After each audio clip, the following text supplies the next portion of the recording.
The Bible tells us a story of one of the kings of Judah.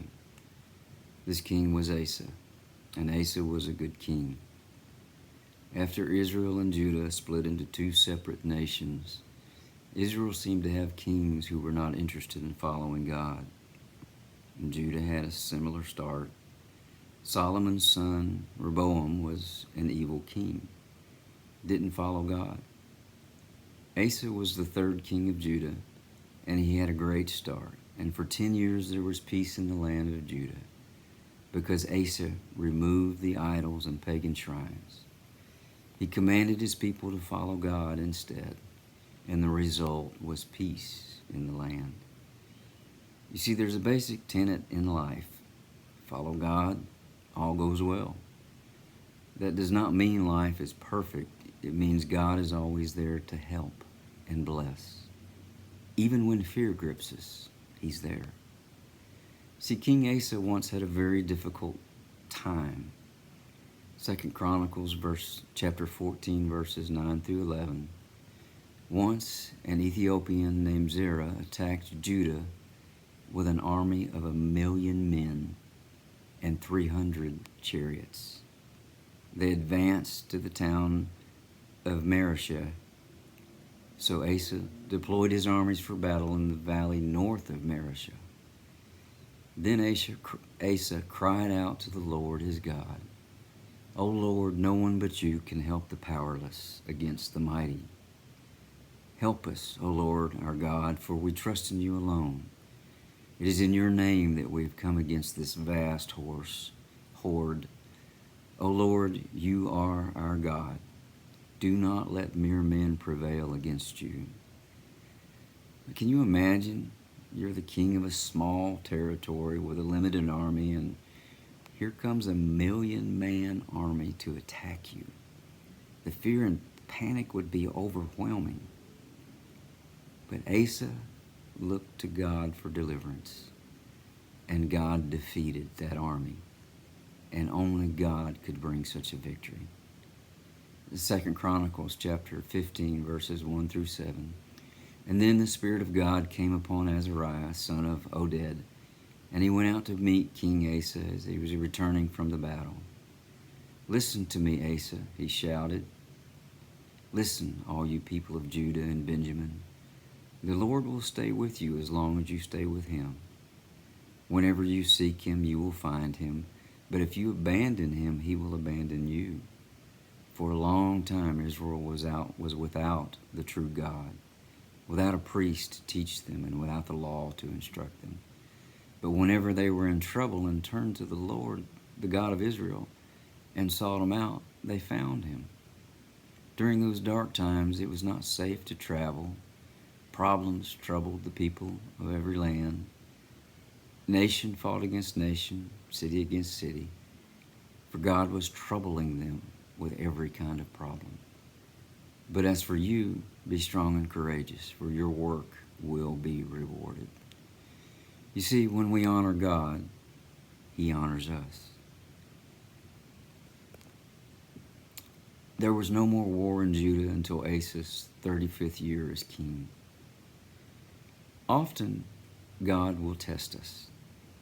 You see, He wants to make sure we don't forget Him when we're comfortable. There are other reasons for testings as well, but I believe God sent this test to Asa to make sure Asa was still focused on God. Peace and prosperity can often lead to being comfortable and complacent. See, the king of Israel decided to invade Judah. Israel was bigger than Judah. And Asa forgot about God protecting Judah when the 1,000,000-man army came against them. And Asa decided to pay money to the king of Aram for help instead of trusting God. Yes, they won the war, but Asa paid a heavy price for asking a man for help instead of looking to God. 2 Chronicles chapter 16, verses 7 through 9. At that time Hananiah the seer came to King Asa and told him, "Because you have put your trust in the king of Aram instead of in the Lord your God, You missed your chance to destroy the army of the king of Aram. Don't you remember what happened to the Ethiopians and Libyans and their vast army with all their chariots and charioteers? At that time you relied on the Lord, and he handed them over to you. The eyes of the Lord search the whole earth in order to strengthen those whose hearts are fully committed to him. What a fool you have been. From now on, you will be at war. For some reason, Asa started relying on men for help in his latter years instead of remembering the miracles God performed in his youth. Asa ended up dying a few years later from a foot disease. The Bible tells us Asa did not ask for God for help with the disease. 2 Chronicles 16, verse 12. In the 39th year of his reign, Asa developed a serious foot disease. Yet even with the severity of his disease, he did not seek the Lord's help, but only turned to his physicians. I've discovered many such instances in the Bible. Kings who started out serving God and being good kings most of their lives seemed to turn to other resources when they got older. This really bothers me. Why do we trust God for help only to turn away when we get older? Doesn't make sense. Even if they still believe in God, they don't look to God when they should. The world's in a pandemic. COVID-19 is just plain horrible. Death is everywhere, and it's no respecter of religion, race, or age. It literally just destroys everything it can. I don't have any doubt this thing is judgment from God, and I'll go a step farther. God sent it. Now, many believe that statement is heresy. They say God would never send death and destruction. But you see, that's part of the problem. Many different people just do not believe God would do such a thing. I challenge you, read the Bible without traditional predisposition. Yes, the Old Testament is where you will find God pouring out his wrath, even on his special people, Israel. But the Old Testament is still very, very relevant. You can't throw it out. That's a huge mistake. Deuteronomy chapter 28, verses 15 through 29. But if you refuse to listen to the Lord your God and do not obey all the commandments and decrees I'm giving you today, all these curses will come and overwhelm you. Your towns and fields will be cursed. Fruit baskets and breadboards will be cursed. Your children, your crops will be cursed. Offspring of your herds and flocks will be cursed. Wherever you go and whatever you do, you will be cursed. The Lord himself will send on you curses, confusion, and frustration in everything you do, until at last you're completely destroyed for doing evil and abandoning me. The Lord will inflict you with disease until none of you are left in the land you're about to enter and occupy. The Lord will strike you with wasting diseases, fever and inflammation, and with scorching heat, drought, blight, and mildew. These disasters will pursue you until you die. The skies above will be as unyielding as bronze, and the earth beneath will be as hard as iron. The Lord will change the rain that falls on your land into powder, and dust will pour down from the sky until you are destroyed. The Lord will cause you to be defeated by your enemies. You will attack your enemies from one direction, but you will scatter from them in seven. You will be an object of horror to all the kingdoms of the earth. Your corpses will be food for the scavenging birds and wild animals, and no one will be there to chase them away. The Lord will afflict you with boils of Egypt and tumors, scurvy, the itch from which you cannot be cured. The Lord will strike you with madness, blindness, and panic. You will grope around in broad daylight like a blind person groping in the darkness, but you'll not find your way. You'll be oppressed and robbed continually, and no one will come to save you. You see, clearly, God sends pain. He has that right. He's God. COVID-19 was sent by God on the world because the world has forgotten to look to Him. It's no different than King Asa. And I personally believe America has historically been the reason God's been so patient with all this evil in the world. I wrote a book in 2008 describing America's place in prophecy.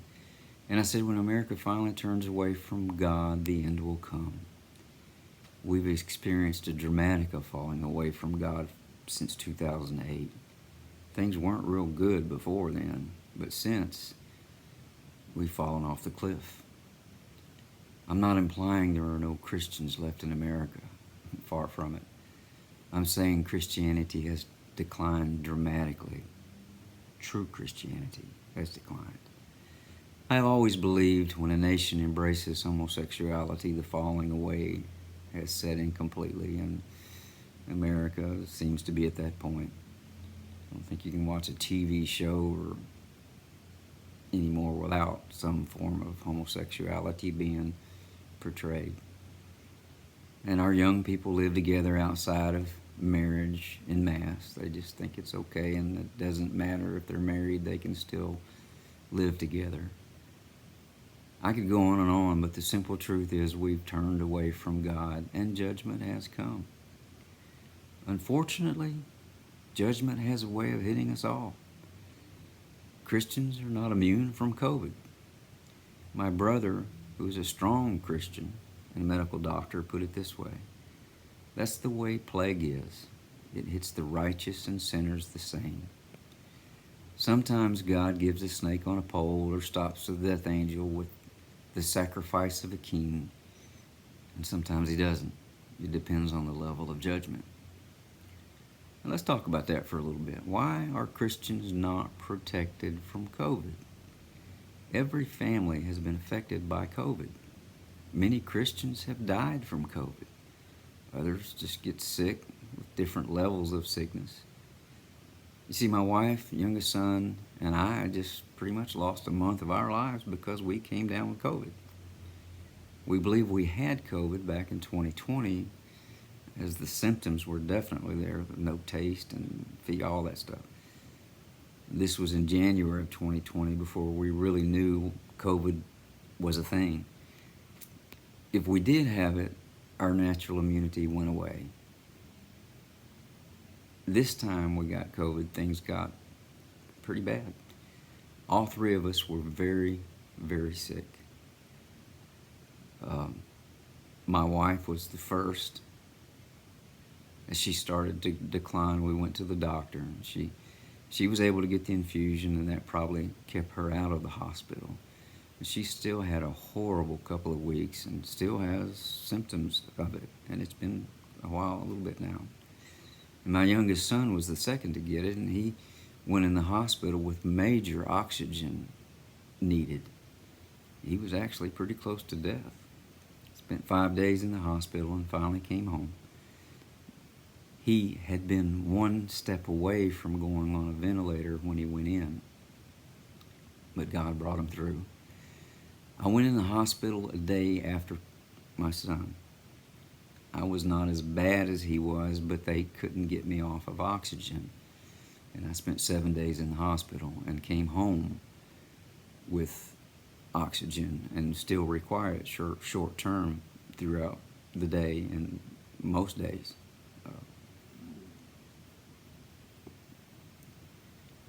COVID is vicious. No other way to put it. My family, we are strong Christians. We believe God and actively strive to please Him, and we still got COVID. Christians are not immune from COVID. We're not immune from the flu, heart disease, or any other sickness. Christians are not immune from death. You see, the curse God placed on mankind because of disobedience in the Garden of Eden affects every living thing. That will be the case until we go home to heaven. Our bodies are open to viruses, bacteria, and germs, and we're mortal. And just because we're Christians, being a Christian doesn't give us natural immunity to problems. Our goal should be to understand we get sick, but God still loves us, and He's there if we reach out to Him. My family got very sick, but God was still with us. We didn't experience death from it, thankfully, but others have. Close friends of ours have. I suppose that my view on death is maybe a little different than many. See, when a Christian dies, they get the privilege of going home. They escape future sickness, disease, and have ultimately been released from the curse. They no longer hurt, experience bad things. Death only hurts those of us who are left behind. That's truly the only bad thing death brings to Christians. It's those of us who are left behind to deal with that death. Psalms 116 verse 15 says, "Precious in the sight of the Lord is the death of His saints." And the Hebrew word for precious, it means valuable or costly or excellent. This lets us know God is happy when His children come home. He's no different than most parents. Their children grow up and leave home to live their own lives, and then they come for a visit, and the parents are usually very happy about that. We're God's children, and He loves it when we finally come home. Death for a Christian means going home for eternity. Things are back to the way God intended before sin entered and destroyed His relationship with His creation when we go home. The bottom line is those Christians who die from COVID go home, and those of us who survive have the gift of continuing our effort to please God on earth. I started with the story of King Asa. You see, Asa began his reign serving God, and he took a wrong road when he grew older, and he relied less on God and more on human intervention, and this eventually brought much pain and sadness, eventually fading to death from a foot disease. The king who faced a 1,000,000-man army and won because of dependence on God, died from a foot disease. What a legacy. COVID-19 was made in a lab in China. Everybody knows that. That's without dispute.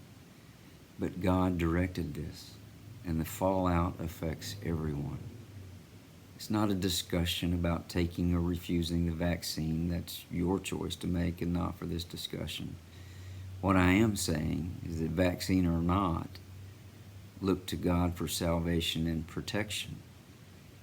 King Asa, when he discovered his foot disease, he only relied on the doctors. He never went to ask God. I have nothing against doctors. My brother's a doctor. But there's no excuse for leaving God out of the equation. You go to Him first. And if things don't get better, then you go to your doctor. And then you still trust Him. You have to. We need COVID to go away. That will only happen when God says enough. He will only do that when we ask Him for relief and return our focus to God. Deuteronomy 28:1. If you fully obey the Lord your God and carefully keep His commandments that I'm giving you, the Lord your God will set you high above the nations of the world. In verses 3-8, your towns and fields will be blessed, and your children and crops will be blessed. The offspring of your herds and flocks will be blessed. Your fruit baskets and breadboards will be blessed. Wherever you go and whatever you do, you will be blessed. The Lord will conquer your enemies when they attack you. They will attack you from one direction, but scatter from you in 7. The Lord will guarantee a blessing on everything you do and will fill your storehouses with grain. The Lord your God will bless you in the land he is giving you. You see, blessings and curses both come from God. Choose this day which you prefer. The solution's really quite simple. As for me and my house, we will serve the Lord. No matter the outcome of the world's choice and how long COVID sticks around, our hope will remain in God. What about you?